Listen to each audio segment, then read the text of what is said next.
Hello, my name is Raymond, and I'm going to be doing the 6th question of the 2017 AP Calculus BC free response. And I'm going to be doing both part A and B.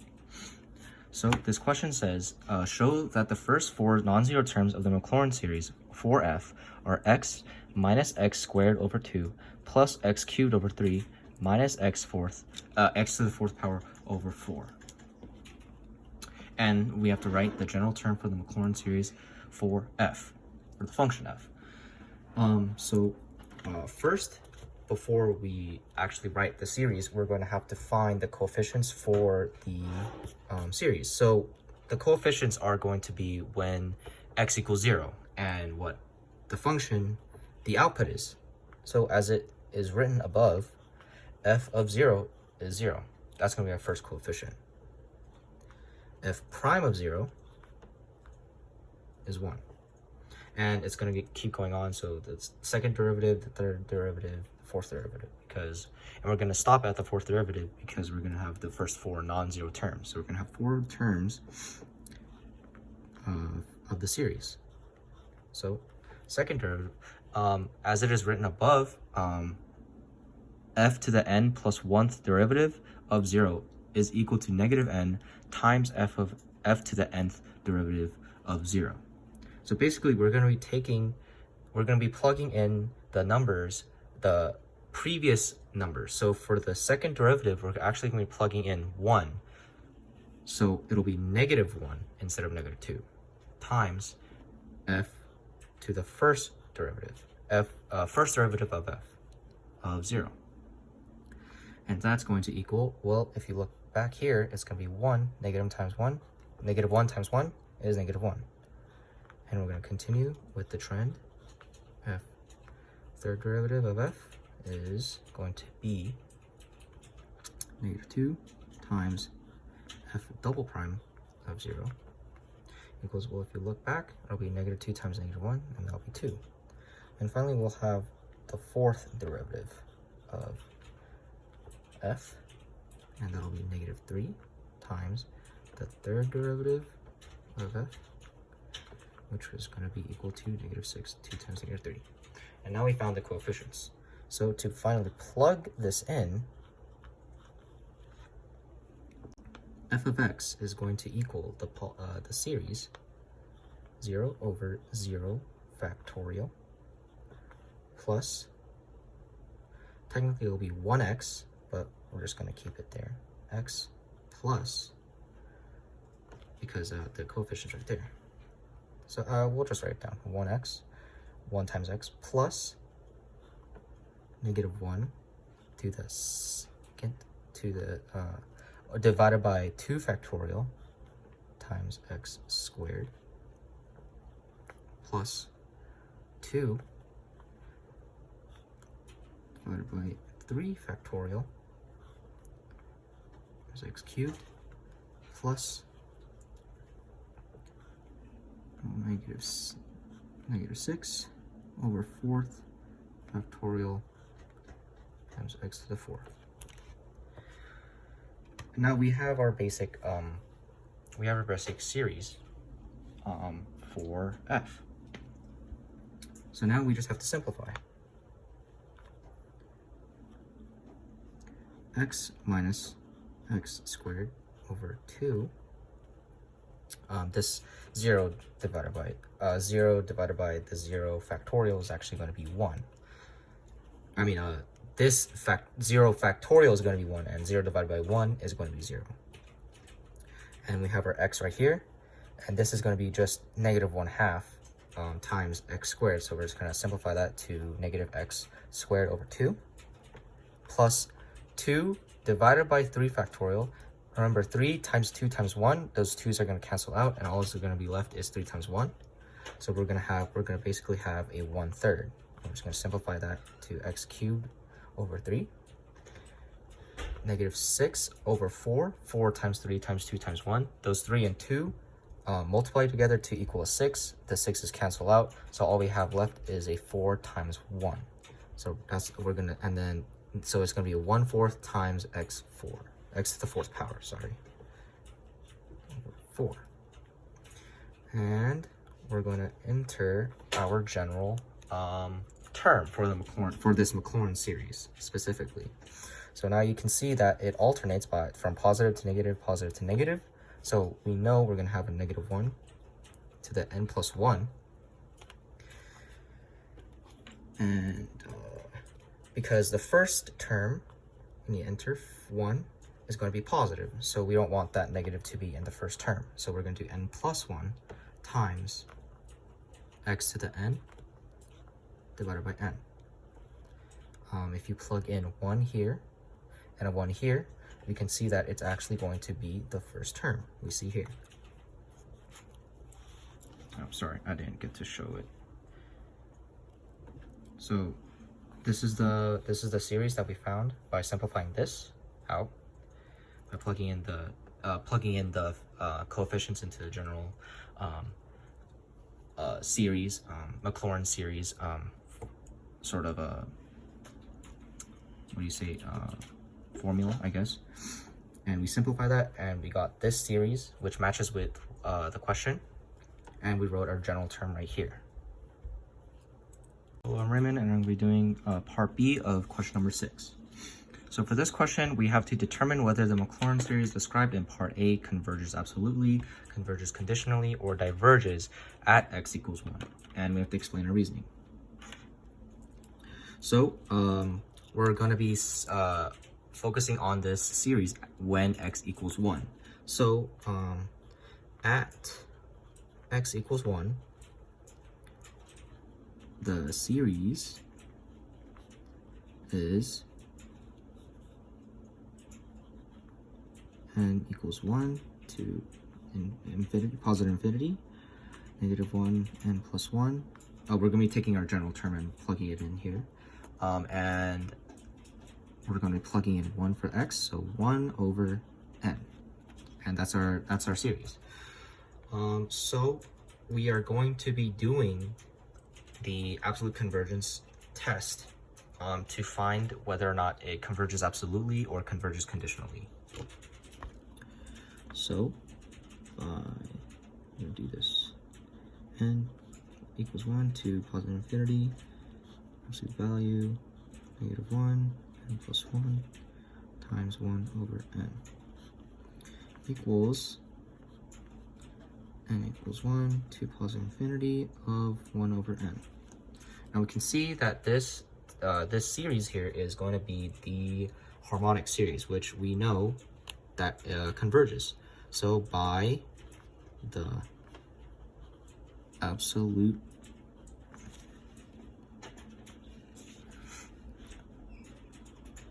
convergence test, n equals 1 to positive infinity, negative 1 n plus 1 times 1 over n converges. I'm going to come over here, conditionally, as it converges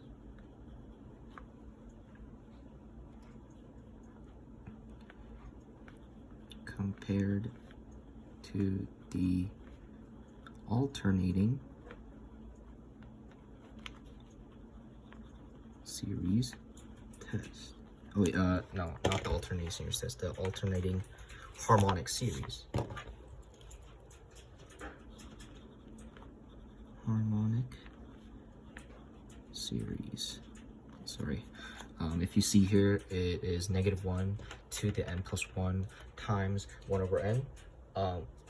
We know by comparison test that 1 over n is the harmonic series, but the negative 1 to the n plus 1 gives it an alternating, it makes the harmonic series alternating. So by the comparison test, we know that this series converges. But by using the absolute value test, or absolute convergence test, we can check if it converges absolutely, which it fails because the outcome is the harmonic test, which we know by the comparison test again, actually diverges. So the series itself converges, but it does not converge absolutely. So therefore it converges conditionally. And like I said before, but diverges compared to the harmonic series. Sorry if my handwriting's a bit off. It's the full.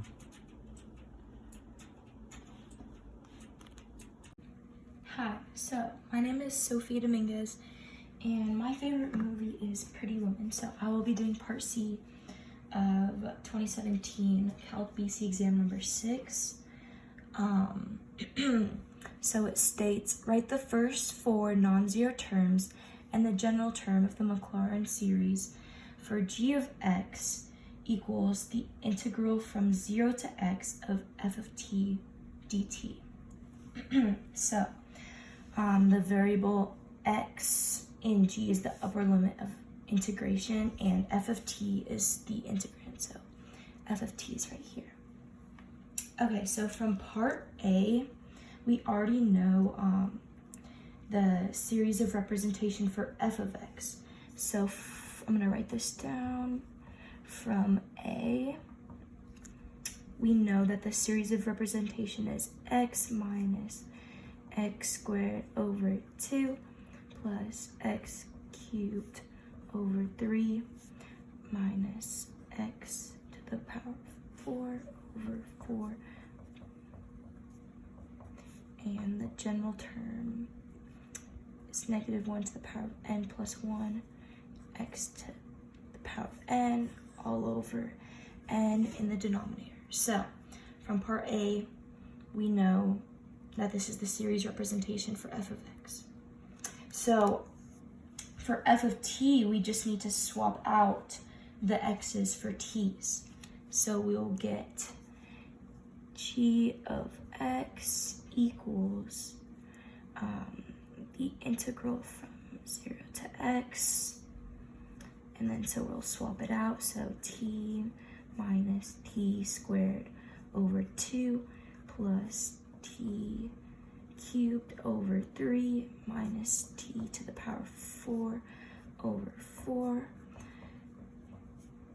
And then the general term will be negative 1 to the power of n plus 1 and t to the power times t to the power of n, all over n. So plus dt. So that is what we've done within the integral. So to evaluate this integral, we are going to use the fundamental theorem of calculus, and we're going to find the antiderivative of the integrand. So we'll apply the power rule, to each of the terms, and that will produce t squared over 2 minus t cubed over 6 plus t to the power 4 all over 12 minus t to the power 5 all over, sorry, I ran out of line, all over 20. And then we will, so when applying the power rule to the general term right here,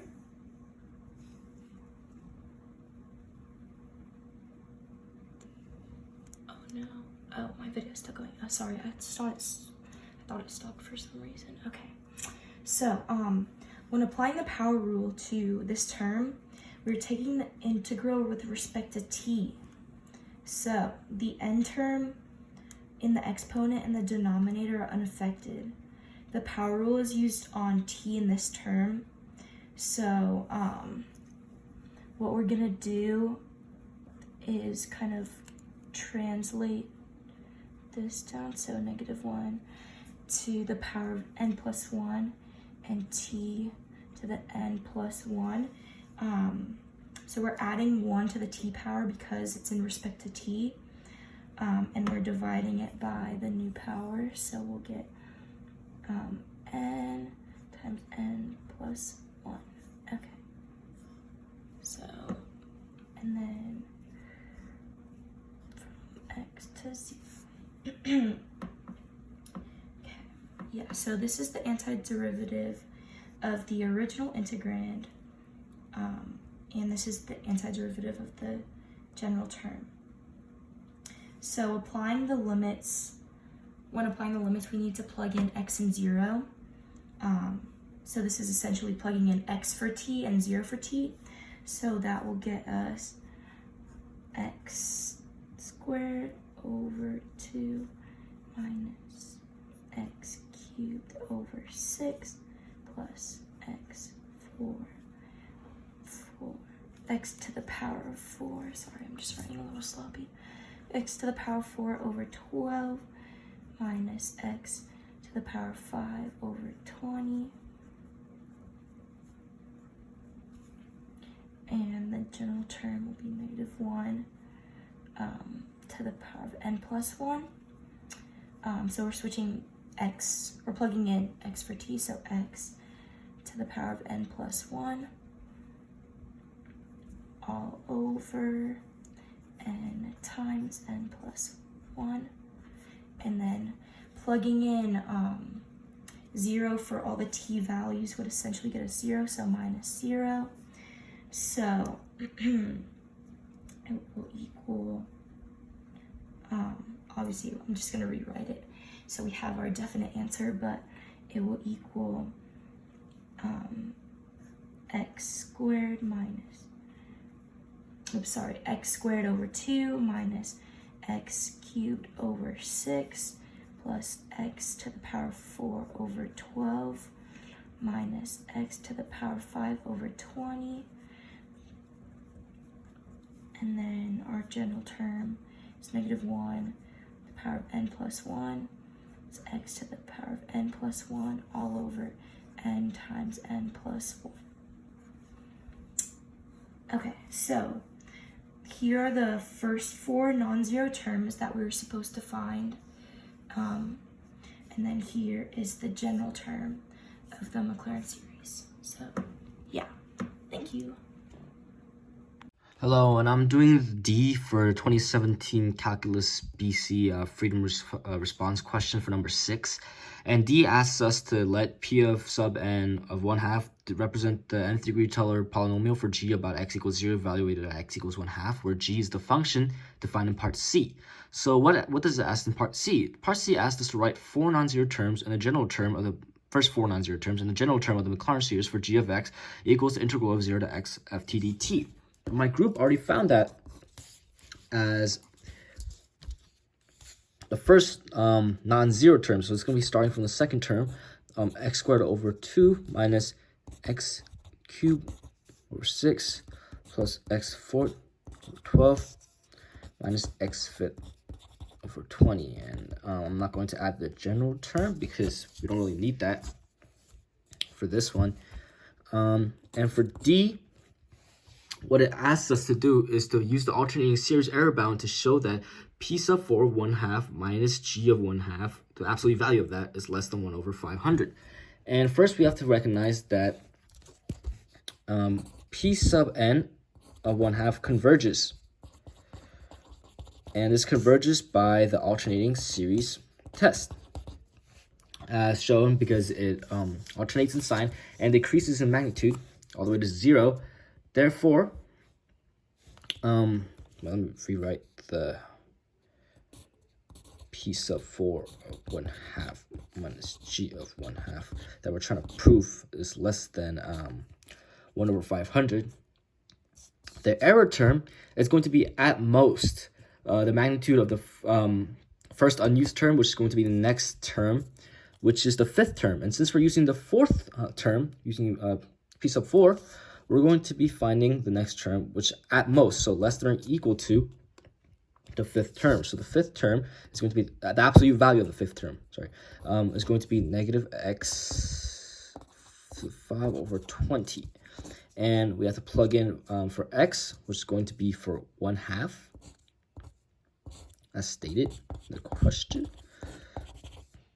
And we're finding the absolute value of negative 1/2 over 5, to the 5th power over 20, the absolute value of that. And we know the 2 to the 5th power is going to be 32. So it's going to be 1 over 32. And it's going to be divided by 20. So we're going to be multiplying those denominators together. And what we get in the denominator is 640. So it's going to be negative 1 over 640. The absolute value of that's going to be 1 over 640. So if P sub 4, 1/2 minus G of 1/2 is less than or equal to the 5th term, negative x fifth over 20, or negative 1/2 fifth over 20, and negative 1/2 fifth over 20 is the absolute value of that is 1 over 640. 1 over 640, that's way, sorry, my lens running out. 1 over 640 is way less than 1 over 500.